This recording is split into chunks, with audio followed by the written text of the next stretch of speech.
As-tu déjà lu la sourate qui fait fuir les djinns? Celle qui t'éloigne de la sorcellerie, du mauvais œil et des esprits invisibles? Voici Sourate Al-Jinn, une sourate puissante, redoutée même par les démons. La sourate 72, Al-Jinn, révélée à la Mecque. Elle fut révélée après la sourate Al-Araf 7. Elle contient 28 versets. Ses mérites sont immenses. Quiconque la lit sera à l'abri du mauvais œil, des souffles, des magies et des ruses des diables. À lire tous les jours.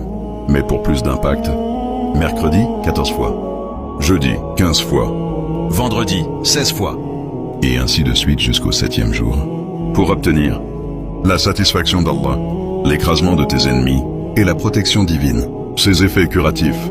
Boire l'eau de sa transcription te donne une mémoire exceptionnelle. Elle fait fuir les djinns d'un lieu.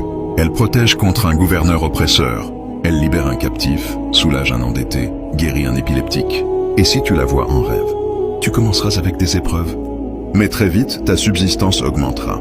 Et Allah t'accordera une compréhension rare et la soumission des djinns. Mais de quoi parle-t-elle? De créatures que tu ne vois pas, les djinns.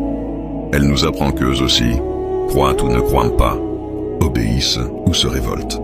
Les 19 premiers versets racontent leur réaction quand ils ont entendu le Coran. Ils ont cru, se sont soumis et sont partis prêcher auprès des leurs.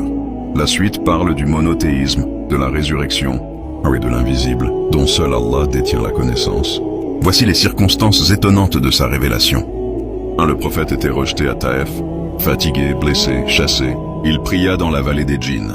Là, un groupe de djinns entendit le Coran. Ils crurent et rentrèrent avertir les leurs. Selon Sahih Bukhari et Muslim, des djinns avaient perdu le contact avec le ciel. En entendant le prophète réciter à l'aube, ils comprirent. Voilà ce qui nous empêche d'accéder aux nouvelles célestes.